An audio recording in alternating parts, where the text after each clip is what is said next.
Hi, welcome back to the channel. I'm on the Himalayan today.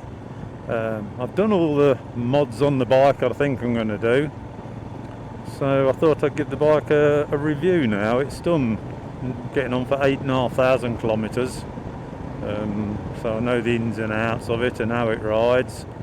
So what we'll do is find somewhere to pull up, which I think might be up here, and then we'll have a look around it, and I can explain what I've done to it.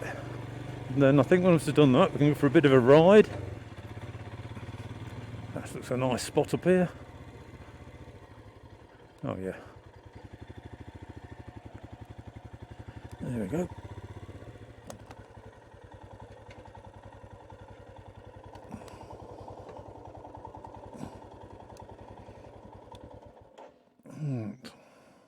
Okay.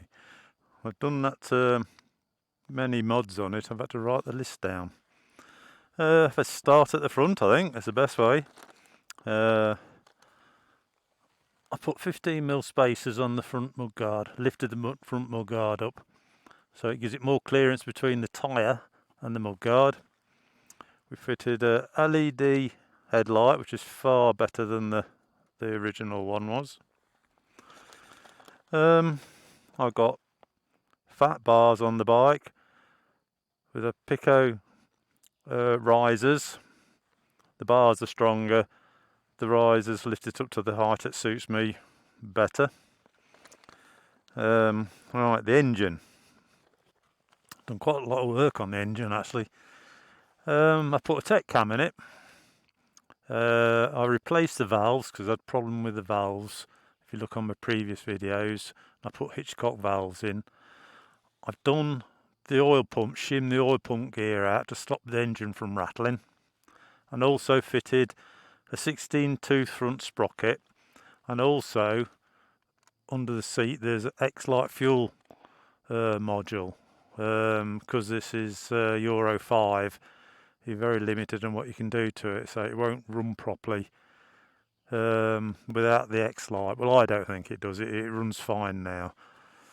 I've done the seat mod, which is on another video again. The seat is raised up at the front, so you're not sliding down. I've also now taken a piece out of the back, so it moved me back a bit. Ammo box, as you can see. Saddlebag racks are on. This side, long ride, canvas saddlebag. I quite like this. There's quite a few various bits and bobs, but that's really the main thing. I think, well, am I happy with it? Yeah, sort of. It's for me, it's not a bike you can compare to something else. There's nothing else in its class. It's definitely got the classic look. That's what I was after. Am I a big fan of Royal Enfield? I'm a fan. I've got 500 Bullet as well, like, so I must have something. But I think the quality of them could be better. It doesn't compare to obviously KTM's, BMW's, or even the Chinese now. They're a lot better quality. But it's okay. So it's in a class of its own. Is it a good off-road bike? It's a trail bike. It's not an off-road bike. It's really it's too heavy. It's only 400cc. What is it? I think it's over 200 kilogram. This with crash bars and what have you on it. Quite a lot of weight, but it's like a tractor. The engine doesn't rev very good. No point, and you're not going to get the back wheel spinning and sliding the back end out really. But it's good for the trails. Like if you're looking at the woods here, this is the sort of place it's at home at. No problem, but it is a bit heavy. When it's muddy, if it goes over 200 kilogram, to me didn't really need to be that heavy, but it's just how they've built it. There's a lot lighter bikes with more horsepower. It does go better with the tech cam and the X Fuel Light, but it's only slightly better, and it's not as good as a 40 horsepower one. I don't think it's going to compare. Nothing like the 450, which I'm hoping to get a ride on the end of this month. But for what I like it, this is where it's at home. Chugging about, mountains, tracks. Great bike for that. I think what we'll do, we'll go for a bit of a ride round now, and we can chat as we're doing that. Right.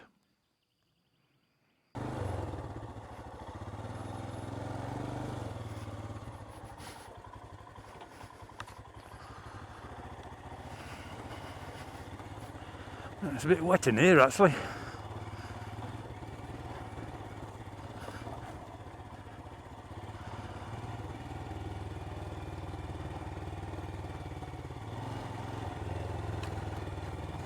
Yeah, I find it a bit heavy for this really, but it's okay.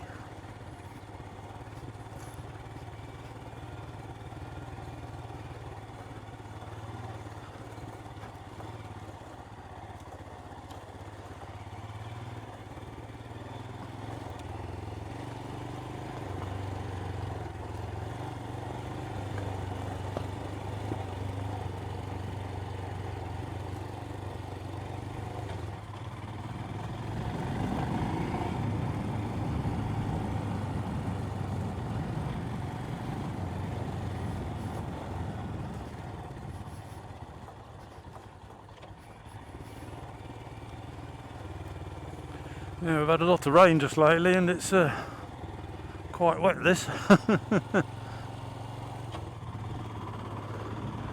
I just love being in the mountains.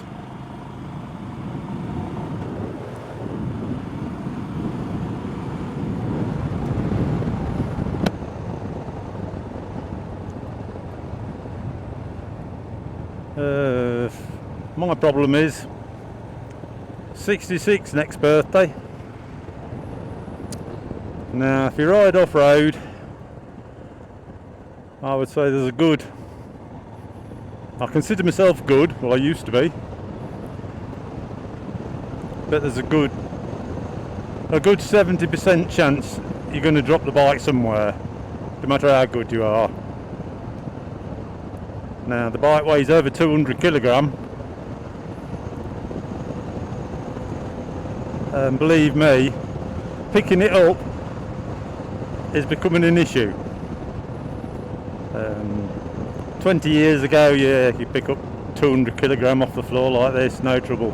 But I can't do nowadays. So, sort of, is it good for the purpose? Yeah, I think so. At the moment I have to, well, not at the moment, I can't go back in time. I have to pick my routes, pick my days, pick my weather. Just in case. It doesn't stop you having fun on it. Right, let's have a look down here. Is it a good beginner's bike? Yeah, I think so. That's nice here, isn't it? I think this is a bit better. Now I do know this route, and it does get a bit rough, but this will cope with that.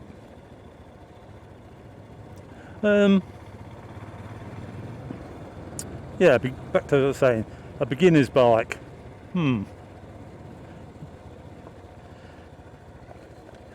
Maybe. But because it's low horsepower, heavy weight, doesn't always mean it's a good beginner's bike.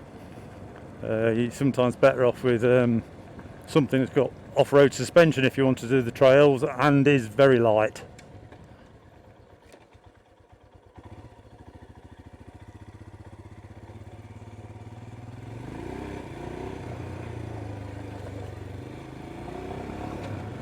Yeah, you can still have fun on it.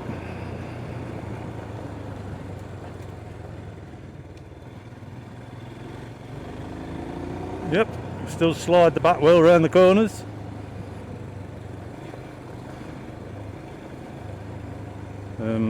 Is it a... yeah, again, quite heavy. The engine's very forgiving. You're not liable to stall it, that is something. But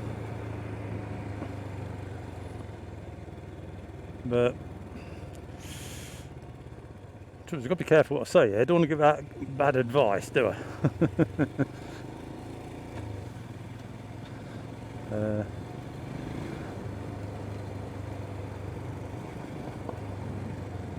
We'll go.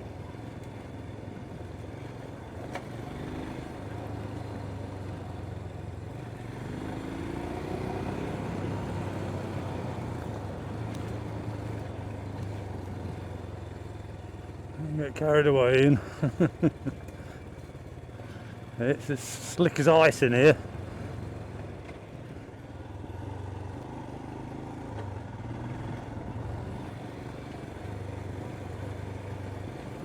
Yeah, I think the Royal Enfield Himalayans, it's a good bike. Yeah, for the money, it's a good all-rounder. It could be anything from a good starter bike to the bike that you want. I read on the forums there's so many people bought one, borrowed one, took a test ride, has got a garage full of bikes like myself I had, and I sold all the others, same as a lot of other people, and just ride the Himalayan because it's such a nice thing to do. But one of the things that I like about this, it's a good exploring bike. It's like, to be honest, a top guy could come down here on a GSX-R 1000. Not everybody's going to be able to do it, but with a bit of care, everybody can ride this down here. I mean, it's just beautiful, isn't it? Scenery. Well, what you can see, I just like the tracks and trails. As long as I don't lay down on the side. Ooh. But, would I buy another one? Now I've asked myself a question now, haven't I? Honestly, no. Part of the reason is the amount of money I spent on it to make it how it should be. Now I do know there's people got them in stock condition and they're quite happy with it. But I think a bit of my problem is I raced KTM 620s and TM 250s and etc. long time ago, of course. So I know what an off-road bike should handle like, or how much easier. That's the thing.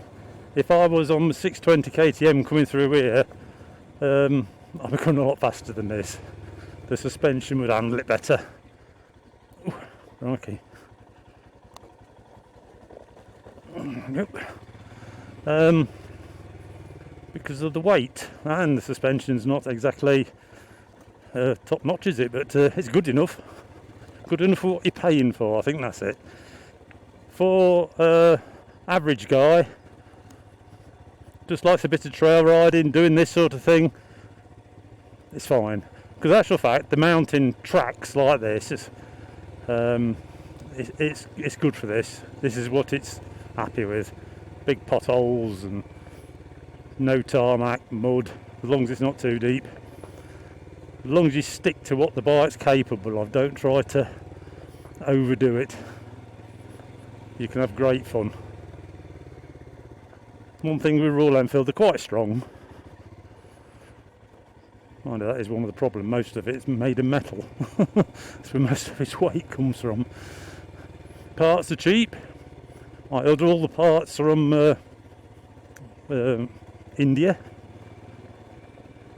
and I can get them quite quick, and as I live in Bulgaria, like, it's difficult for stuff anyway.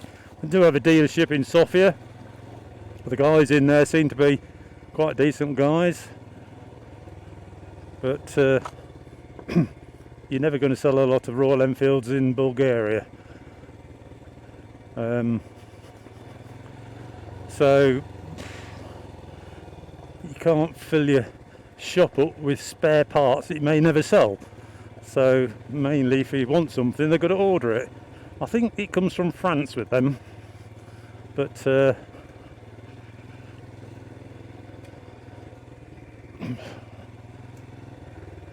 they get it from India, so you might as well just get it from India yourself. Everything I buy is genuine Royal Enfield. Well, that's what it says on the box.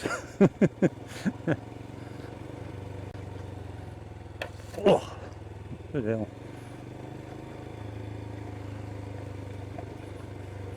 So one of the problems with this, 200 kilogram. Now, I've just clicked into, what time? Oh, just clicked into second because I've got quite tall gearing on this. It's okay, but because when it's wet, or you hit a big pothole, you try stopping it. It don't stop. Not on the rough going. So you just got to be a bit careful. Light trial work, great fun. Don't come off, don't hurt yourself, you've had a good cracking day. And the good thing about this is, when you come off the trail, back on the tarmac, you can ride it home. There's no loading it in a van or what have you.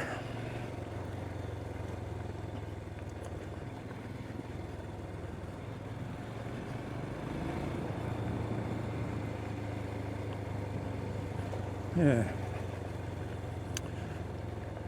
Well, I don't know where this trail actually comes out, so I can't film it all the way. So, just my views on what I think about this bike. Is it a good bike? Yeah, I think so. It's a good bike for the money. It doesn't have any competition because it's not really an off-road bike. It's a road trail bike, but it will handle this sort of going that I'm on easy. Walk in the park. This is good on fuel consumption, reliability. I'd give it 60-70% reliable. If you're a mechanic like myself, not really a problem. Just keep fixing it. Doesn't cost a lot to fix, even if a piston goes on it and something like this in the engine. It's not the end of the world for them. Now, it is one of the things I do see. Some people's bikes blow up. Well, it's like I changed the valves on this, and it hadn't done many, about 3,000 kilometres, I think. And the valves was knackered in the top. Absolutely. Then other people can get like 40,000 kilometres and don't seem to have a problem with it. There's a guy I like watching, Joe Ryan in Australia. He's done an unbelievable amount of miles. Bog standard, only changed oil and filter. But he doesn't very rarely see him go over 80 kilometres an hour, what's that, 50 miles an hour. So, mind you, I don't. I keep my revs under 5,000. Yeah, anyway, like I say, I can waffle on about this for hours, me. So, yeah, if you enjoyed the video, give it a thumbs up, leave comments as per usual, please subscribe, help the channel along, and I'll see you in the next video then. I'll see you again then. Oops. Cheers. Good bite for the females.